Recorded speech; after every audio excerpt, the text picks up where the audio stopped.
नमस्कार दोस्तों, स्वागत है आपका सही ट्रेड चैनल के ऊपर। दोस्तों, आज की वीडियो में हम देखने वाले हैं लॉन्ग स्ट्रैंगल की एडजस्टमेंट कैसे की जाती है।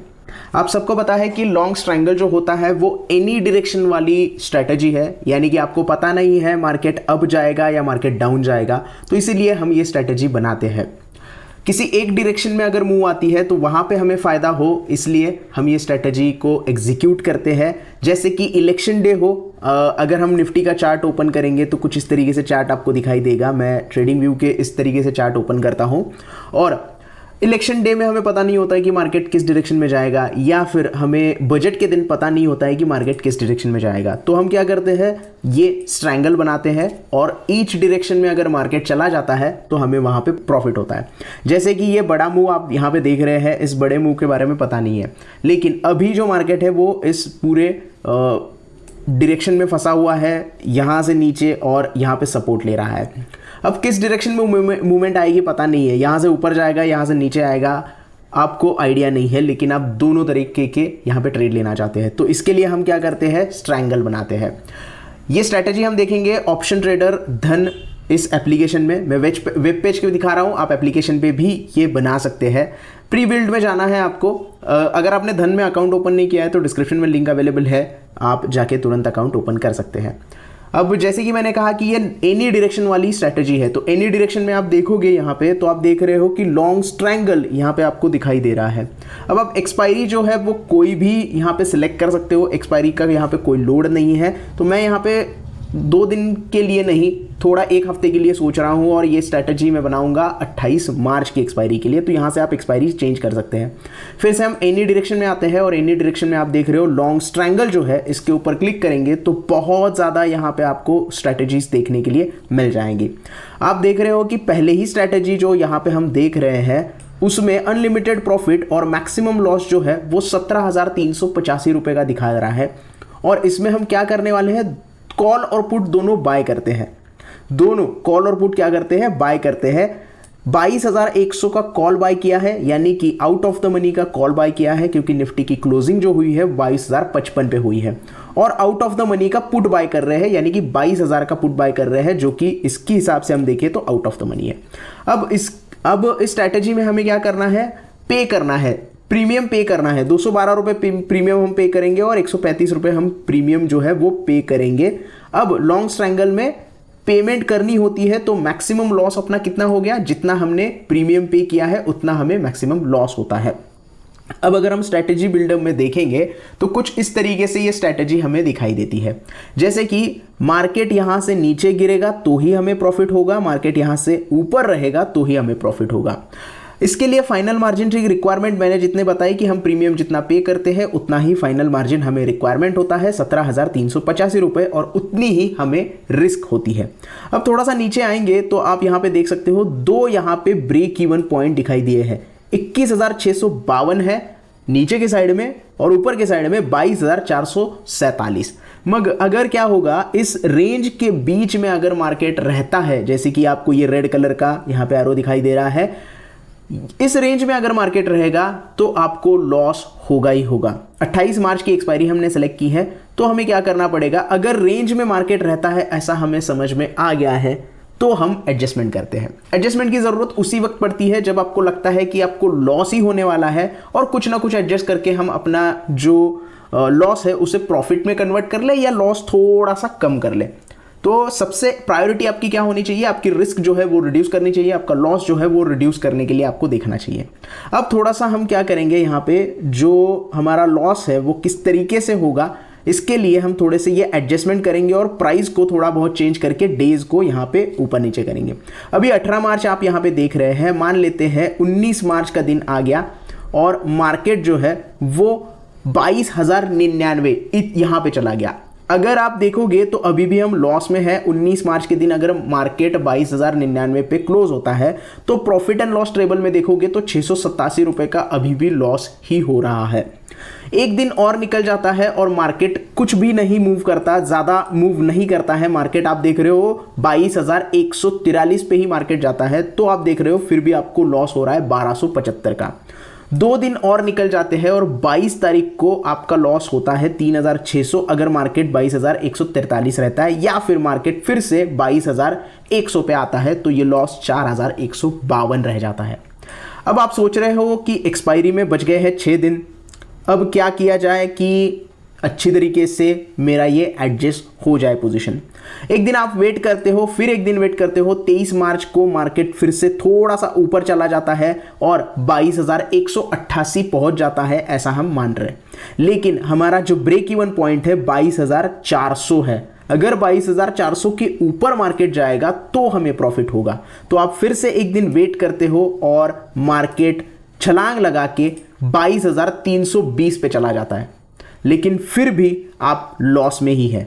22,320 जाने के बाद भी आपको लॉस हो रहा है, यानी कि आपने जब से स्ट्रैटेजी बनाई है उसमें उसके बाद से आप देख रहे हो 18 तारीख से लेके 24 तारीख तक हम आ गए, फिर भी आप लॉस में है। अब इस सिचुएशन में आपको क्या करना है? इस सिचुएशन में आप करोगे एडजस्टमेंट।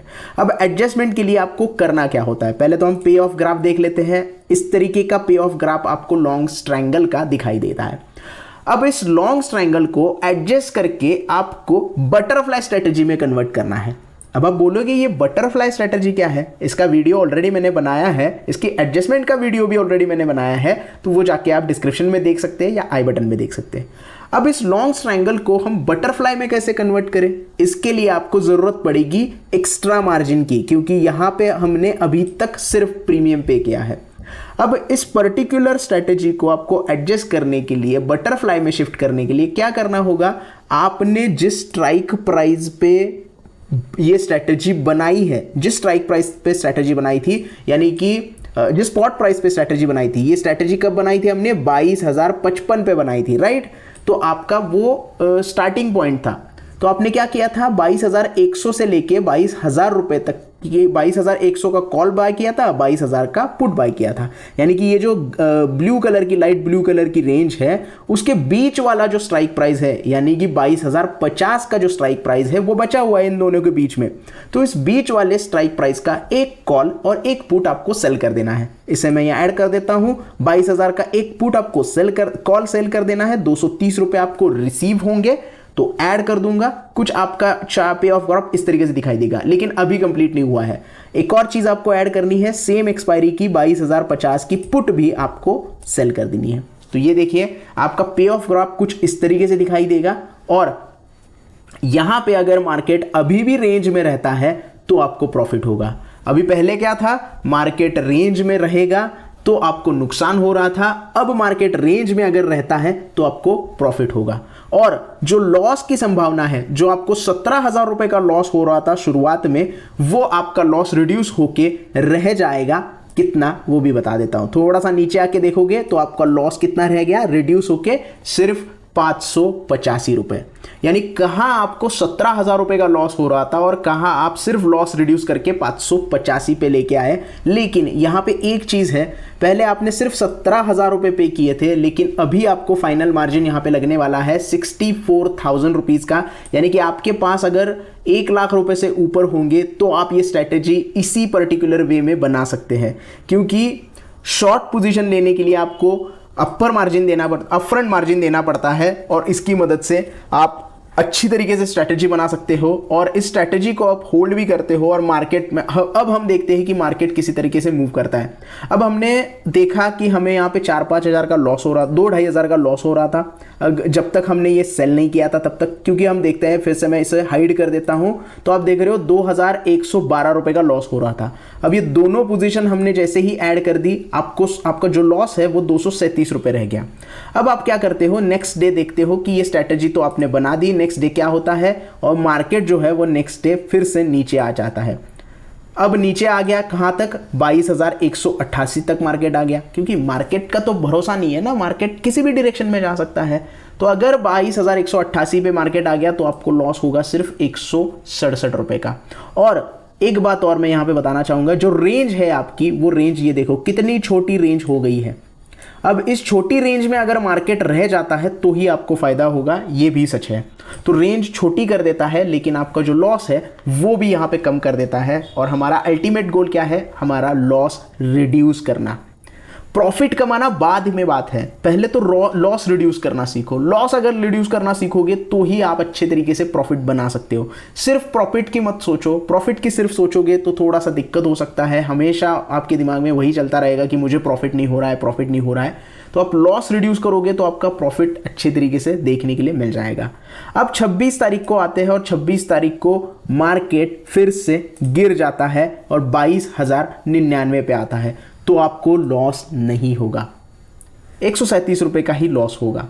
और 26 तारीख को और मार्केट गिरता है ऐसा हम समझते हैं और मार्केट आ जाता है 22,967 या फिर 22,111 22,011 पे 22,011 पे मार्केट आ गया, फिर भी आपका लॉस ज़्यादा नहीं बढ़ रहा है। 27 तारीख को एक्सपायरी के दिन मार्केट यहाँ पे आ जाता है, ऐसा हम समझते हैं कि मान लो यहाँ पे मार्केट बढ़ गया और 22,143 पे बंद हो गया, और ज़्यादा बढ़ा के 300 रुपये पे अगर फिर भी कर दोगे आप, 22,300 पे मार्केट बंद हो जाएगा, फिर भी आपका लॉस जो है वो 500 रुपये से ज़्यादा नहीं होगा। आई नो बहुत सारे लोग बोलेंगे कि भाई वहाँ पे हमें डायरेक्शन मिल जाता तो शायद हमें प्रॉफिट होता, लेकिन मान लो कि 22,320 पे मार्केट बंद हुआ है और एक्सपायरी के दिन बंद हुआ है 320, 28 तारीख को एक्सपायरी है या फिर 27 तारीख को पकड़ लेते हैं क्योंकि वो लोड नहीं होता है डेटा। तो 320 पे अगर हम क्लोज करते हैं पोजीशन हमारी, या फिर ये जो एक्स्ट्रा हमने शॉर्ट किया था वो नहीं करते, तब आपका लॉस कितना होता, तो आप यहाँ पे देख रहे हो 5,737 रुपये का आपको लॉस हो जाता, क्योंकि इस पर्टिकुलर लॉन्ग ट्रायंगल में आपकी जो रेंज है वो 22,447 की है। इसके ऊपर मार्केट जाएगा तो आपको प्रॉफिट होगा, अदरवाइज आपको लॉस होना ही होना है। और अगर इतना लॉस आप ले सकते हो तो आप ट्रेड कर सकते हो, मेरी कोई दिक्कत नहीं है। आप बोल सकते हो कि भाई हम लॉस ले लेंगे, लेकिन थोड़ी सी एडजस्टमेंट करके अगर आप 5,000 रुपये का लॉस सिर्फ 452 पे लेके आना चाहते हो तो आप 4,500 रुपये बचाते हो, और वही 4,500 रुपये आपके बचे हुए आप किसी और ट्रेड में यूज़ कर सकते हो। क्योंकि लॉस तो लॉस है, वो तो चले ही जाना है, वो तो वापस नहीं आना है। लेकिन थोड़ी सी एडजस्टमेंट करके आप अगर लॉस यहाँ पे बचा सको, लॉस आपका कम कर सको, तो वो आपके लिए काफ़ी अच्छी चीज़ होती है। तो ये करना बहुत ज़्यादा ज़रूरी है। आपकी जो पोजीशन है लॉन्ग ट्रायंगल की, वो आप कन्वर्ट कर सकते हो बटरफ्लाई स्ट्रैटेजी में, और बटरफ्लाई स्ट्रैटेजी में रेंज आपको कम मिल जाएगी, लेकिन आपका जो लॉस है वो भी बहुत ज़्यादा कम हो जाएगा। ऐसे नहीं कि 1,000 रुपये कम हो गया, 500 रुपये से लॉस कम हो गया, 4,500 रुपये से लॉस कम हो गया है आपका। 4,500 भी नहीं कहूँगा मैं, लगभग 16,500 रुपये से आपका लॉस कम हो गया, क्योंकि उस पर्टिकुलर स्ट्रैटेजी में आप अगर देखोगे तो आपका लॉस था 17,385, और वो लॉस कम करके हमने कर दिया है सिर्फ मैक्सिमम 500 रुपये पे ऊपर। यहाँ पे देख रहे हो 585 रुपये, मतलब आपके कितने पैसे यहाँ पे सेव हो जाएंगे अगर आप ये स्ट्रैटेजी बनाते हो तो सिर्फ इस तरीके से मत सोचो कि भाई तूने प्रॉफिट करके नहीं दिखाया है, सिर्फ हमें लॉस वाली स्ट्रैटेजी बता रहा है। तो ये लॉस वाली स्ट्रैटेजी नहीं है। लॉस तो वैसे भी आपको हो रहा था लॉन्ग ट्रायंगल में, आप वेट करते तो आपका लॉस कम करने के लिए मैंने ये सारी चीज़ें बताई है। आई होप आपको बुरा नहीं लगा हो, क्योंकि थोड़ा सा हार्ड बोल दिया मैंने कि आप लॉस बनाते हो। तो ये बोलना ज़रूरी है, क्योंकि यही मार्केट की खूबी है। मार्केट कब क्या करेगा आपको पता नहीं होता है, और मार्केट किस तरीके से डील करना है ये अगर आपको पता हो तो आप अच्छी तरीके से आपका लॉस रिड्यूस कर सकते हो, और हो सकता है आप प्रॉफिट भी कर ले। अब बात हो गई है बटरफ्लाई की, तो इसका भी मैंने एक वीडियो बनाया है किस तरीके से इससे एडजस्ट करते हैं। इसमें भी अगर एडजस्टमेंट करने हैं तो आप वो वीडियो देख सकते हैं, जिसमें आपको प्रॉफिट भी होने के चांसेस हैं। तो ये था आज का वीडियो लॉन्ग ट्रायंगल एडजस्टमेंट के ऊपर। आई होप आपको इस तरीके की एडजस्टमेंट पसंद आई होगी, और किस तरीके से लॉस हमने रिड्यूस किया ये देख के आपको थोड़ा सा अच्छा लगा होगा। वीडियो पसंद आया हो तो प्लीज़ लाइक कर देना, वीडियो को ज़्यादा से ज़्यादा शेयर करना, और चैनल को सब्सक्राइब करना ना भूलना। धन्यवाद।